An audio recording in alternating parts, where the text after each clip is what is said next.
పేరు? బెజవాడ గణేష్, ఆంధ్రప్రదేశ్ రాష్ట్ర యువజన అధ్యక్షుడు. బీసీ సంక్షేమ సంఘం తరపు నుంచి వైఎస్ఆర్సీపీకి మద్దతు తెలుపుతున్నారు. అది చూసుకుంటే జనసేన మరియు టీడీపీ ఆధ్వర్యంలో టీడీపీ 2 పొత్తులో భాగంగా అధికారంలోకి వస్తామని వాళ్ళు అంటున్నారు. మీరేమో ఇక్కడ మద్దతు తెలపడం జరుగుతుంది. అంటే ఈ విషయానికి వస్తే ఏమంటారు?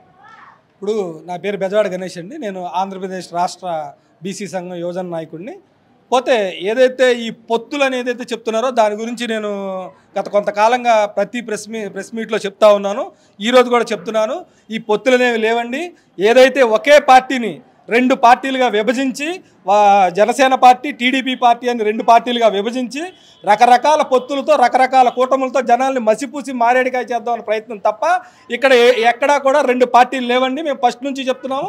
2014 నుంచి ఈ రోజు వరకు కూడా వాళ్ళు కలిసే ఉన్నారు, కలిసే ప్రయాణం చేస్తున్నారు.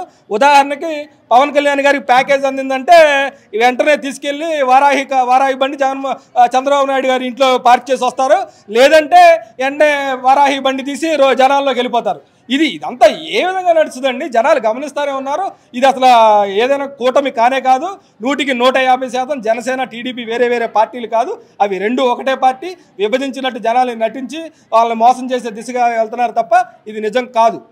పవన్ కళ్యాణ్ గారు, చంద్రబాబు నాయుడు ప్రజల కోసం ఏం చేస్తలేరు అంటారా? మరి ఏం చేశారు మీరు చెప్పండి? 2014 నుంచి ఈ రోజు వరకు కూడా ప్రజలు కానీ చాలామంది మర్చిపోయిన అత్యంత ముఖ్యమైన విషయం ఒకటి చెప్తానండి. 2 సంవత్సరాల పాటు ఆంధ్రప్రదేశ్ రాష్ట్రం కోవిడ్తో అల్లాడిపోయి అధోగతి పాలైతే ఆంధ్రప్రదేశ్ రాష్ట్రాన్ని ఒక్క తాటి మీద నిలబెట్టి వాళ్ళకి ప్రజలకు అన్ని రకాల ఆరోగ్య సేవలను అందించి, వాళ్ళకి ఆహారాన్ని అందించి, వాళ్ళకి హాస్పిటల్లో కావాల్సినటువంటి సేవలను ప్రాణవాయువును అందించి వాళ్ళు బ్రతికించారు జగన్మోహన్ రెడ్డి గారు. ఆ రోజు ఆ కోవిడ్ టైంలో ఎక్కడికి వెళ్ళారండి నాయకులంతా? తెలంగాణలో సూట్ రూమ్లు వేసుకొని పడుకున్నారు. వీళ్ళకి ఎటువంటి అర్హత లేదు. ఈరోజు ఆంధ్రప్రదేశ్ గురించి మాట్లాడే హక్కు, అర్హత వీళ్ళకి లేదు. వీళ్ళు అసలు నాన్ రెసిడెన్స్. ఎవరో చెప్పినా కూడా వీళ్ళ నాన్ రెసిడెన్స్. వీళ్ళ ఆస్తులు, అంతస్తులు, వీళ్ళ కుటుంబాలు అన్నీ కూడా తెలంగాణలోనే ఉన్నాయి, హైదరాబాద్లోనే ఉన్నాయి. వీళ్ళంతా నాన్ రెసిడెన్స్. వీళ్ళు అసలు ఆంధ్రప్రదేశ్కి చెందిన నాయకులే కాదు.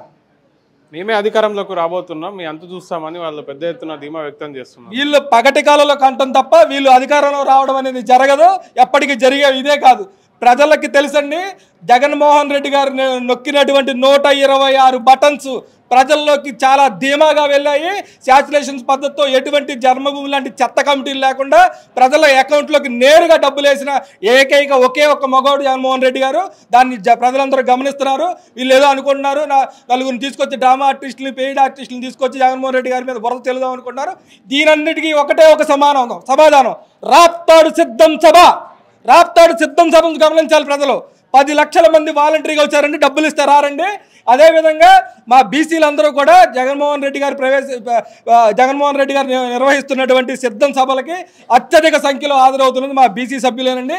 ఎందుకంటే 40 జనాభా ప్రాతిపదికన తీసుకున్నా కూడా 45% కంటే ఎక్కువ ఉన్నటువంటి మా బీసీ సంఘం సంబంధించిన బీసీ నాయకులే కానీ, బీసీలే కానీ, సామాన్య బీసీలు ఎవరైనా కూడా ఎక్కువ శాతం హాజరవుతుంది మా బీసీలే సిద్ధం సభలకి. గమనించాలి.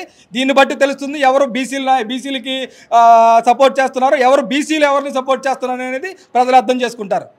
జగన్ గారు చేస్తున్న అభివృద్ధి పథకాలు కాకుండా కానీ, బీసీలకు సంబంధించి కాకుండా కానీ, ఆర్ కృష్ణయ్య గారికి రాజ్యసభ ఇచ్చినందుకు బీసీ సంక్షేమ సంఘం మద్దతు తెలుపుతుందని ఒక ప్రచారం నడుస్తుంది. దీని విషయం ఇప్పుడు దాని గురించి తెలియజేస్తానండి. ఉదాహరణకి 14 సంవత్సరాలు ముఖ్యమంత్రిగా పనిచేసినటువంటి చంద్రబాబు నాయుడికి ఏ రోజైనా బీసీల మీద ప్రేమ కలిగిందా? బీసీలను ఏ రోజైనా పైకి తీసుకొచ్చే ప్రయత్నం చేశారా? ఏదైతే 14 సంవత్సరాలు ఆయన ముఖ్యమంత్రిగా పనిచేసినాక ఒక్క బీసీని కూడా రాజ్యసభ మెంబర్గా ఆయన పంపించలేదు. ఎందుకంటే 100 కోట్ల రూపాయల ముడుపుల కోసం కర్ణాటక, తమిళనాడు, రకరకాల రాష్ట్రాల నుంచి ఇతర నాయకులను తీసుకువచ్చి వాళ్ళకి రాజ్యసభ స్థానం కల్పించి వాళ్ళ దగ్గర 100 కోట్ల రూపాయల ముడుపులు ముచ్చుకున్నారే తప్ప ఏ రోజు బీసీలను ఎంకరేజ్ చేయలేదు. అదే వైఎస్ జగన్మోహన్ రెడ్డి గారు మనసున్న మహారాజు. ఆయన 4 బీసీ మెంబర్లని, 4 బీసీ సభ్యుల్ని ఎటువంటి లాభాపేక్ష లేకుండా వాళ్ళని ఖచ్చితంగా రాజ్యసభలోకి పంపించి బీసీల తరపున పోరాడమని నిలబెట్టారు. ఇది గుర్తించాలి ప్రజలందరూ కూడా.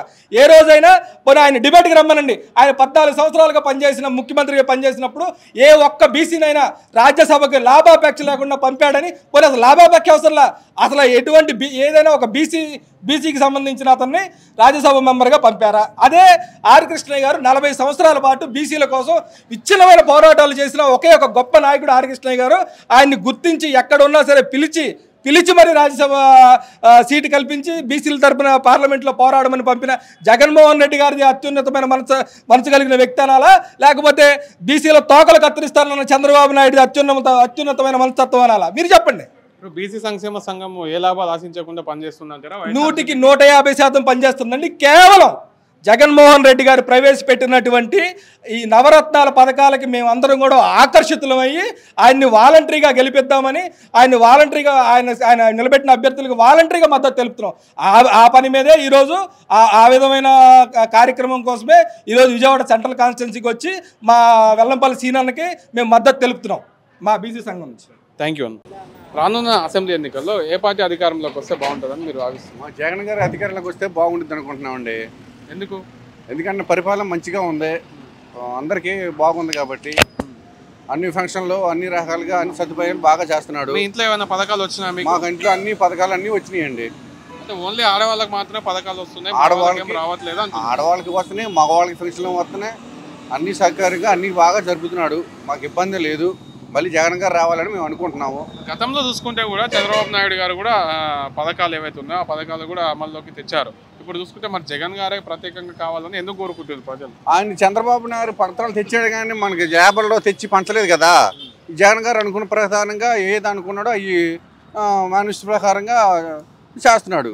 అందుకే జగన్ గారు కావాలని అందరూ అనుకుంటున్నారు. మీ ఇంట్లో ఏమైనా పథకాలు వచ్చినాయంటారా? మా ఇంట్లో వచ్చినాయండి. మా పాపకి వికలాంగుల పెన్షను, రుణమాఫీ ఇవన్నీ పెట్టినవన్నీ వచ్చినాయండి. అది మళ్ళీ జగనే కావాలని మాకు మళ్ళీ జగనే కావాలని మేము అనుకుంటున్నాం. Thank you. Okay sir. Sir నమస్తే అండి, మీ పేరు? సునీల్ కుమార్ అండి. ఏం చేస్తుంటారు సార్? నేను డాక్టర్. సార్ ఈసారి ఎలక్షన్స్లలో ఏ గవర్నమెంట్ వస్తే బాగుంటుందని మీరు అనుకుంటున్నారు? జగన్ గవర్నమెంట్ వస్తే బాగుంటుందని మేము అనుకుంటున్నాం సార్. ఎందుకనంటే పరిపాలన బాగుంది, పథకాలు బాగున్నాయి, మాత్రమే కాకుండా విద్యా వ్యవస్థ, హెల్త్ రెండు కూడా బాగున్నాయి. ఎలా అంటే ఉదాహరణ, ఇప్పుడు గవర్నమెంట్ హాస్పిటల్లో ఉన్నటువంటి టెస్టులు కానీ ట్రీట్మెంట్ కానీ గతంలో లేదు, ఇప్పుడు బాగుంది. దాంతోపాటు పేద బడుగు బలహీన వర్గాలు తొందరగా వెళ్ళి వైద్యం చేయించుకోవటానికి బాగా అవకాశం ఉంది. అంతకు మునుపు కార్పొరేటెడ్ హాస్పిటల్స్కి లేకపోతే ప్రైవేట్ డాక్టర్స్ దగ్గరికి మా దగ్గరికి వచ్చేసి వాళ్ళు ఇబ్బంది పడేవాళ్ళు. ఇప్పుడు అలాంటి పరిస్థితులు లేవు, బాగున్నాయి, ఇంకా డెవలప్ అవుతుందని మేము అనుకుంటున్నాం నెక్స్ట్ వస్తే. ఇక విద్యా వ్యవస్థ వచ్చేటప్పటికి నాడు నేడు అనేటువంటి ప్రోగ్రామ్ ఒకటి తీసుకున్నారు సారు, చాలా బాగుంది, ఎక్సలెంట్గా ఉంది. ఎలాగంటే అంతకు మునుపు ప్రైవేటు స్కూళ్ళల్లో చేర్పించాలంటే సగానికి పైనే కష్టం, ఒక సామాన్యుడి కష్టం సగానికి పైనే విద్యకి వైద్యానికి ఖర్చు పెట్టాల్సి వచ్చేది. ఇప్పుడు అవి మిగిలిపోతున్నాయి. చాలామంది అభివృద్ధి లేదు, ఇది అది లేదు అంటున్నారు, కానీ అభివృద్ధి అంటే ఏం లేదు, ఒక సామాన్యుడికి కొనుగోలు శక్తి ఉండాలి. ఇట్లాంటి అడిషనల్ ఖర్చులు అప్పులు పాలవ్వకోకుండా ఉండడానికి గాను విద్యా వైద్యం అనేది చాలా ప్రాముఖ్యమైనటువంటి. ఇవన్నీ బాగున్నాయి కాబట్టి మళ్ళీ ఆ గవర్నమెంట్ వస్తే ఇంకొక 5 years కానీ ఇంకెంతకాలమైనా ఆ గవర్నమెంట్ వస్తే ఈ పేద బడుగు బలహీన వర్గాలకి మంచి జరుగుద్దని నా అభిప్రాయం. రానున్న అసెంబ్లీ ఎన్నికల్లో ఏ పార్టీ అధికారంలోకి వస్తే బాగుంటుంది అంటున్నారు? ఏ పార్టీ అయినా ఒకటేనన్న కాదు. జగన్మోహన్ రెడ్డి వస్తే పేదోళ్ళకు న్యాయం చేస్తాడు. జగన్మోహన్ రెడ్డి గారు వస్తే బీదోళ్ళకి న్యాయం జరుగుతుంది. ఎందుకు? ఎవరు చేశారు? ఇల్లు కట్టలేదు, ఆడు కట్టలేదు, రాజధాని ఇదేంటి ఆయన కట్టలేదు, టెంపరీ అన్నాడు. ఆయన జగన్ గారు కూడా రాజధాని కట్టలేదు కదా, అంటే 3 చోట్ల అంటున్నాడు ఈయన. అది ఎలాగే ఉంటుంది? నెత్తి మీద గుడులు లేదుగా, వ్యాపారాలు లేవు, ఇక్కడ జనాలు అల్లాడుతున్నాం. రాజధాని ఉంటే వ్యాపారాలు ఉంటాయిగా. మాది రియల్ ఎస్టేట్ వ్యాపారం, మాది ఏంటంటే వ్యాపారాలు లేవు. మీ రియల్ ఎస్టేట్ గురించే మీరు మాట్లాడుతున్నా, వేరే పథకాలు వేరే అన్ని బాగానే ఉన్నాయి, అన్ని విధాలు బాగానే ఉన్నాయి. జగన్ గారు సీఎం అయితే బాగుంటుంది. బాగానే. అంటే మీ ఇంట్లో ఏమైనా పథకాలు వస్తున్నాయా? మా ఇంట్లో ఏం లేవు. మరి జగన్ గారు ఎందుకు కావాలంటారు? జనాలు ఉన్నారుగా, నేను కాకపోతే పక్కన ఉండని బాగున్నాడుగా. ఆయన బాగోకున్నా సరే కానీ పక్కనోడికి బాగా జరుగుతుంది. ఓకే.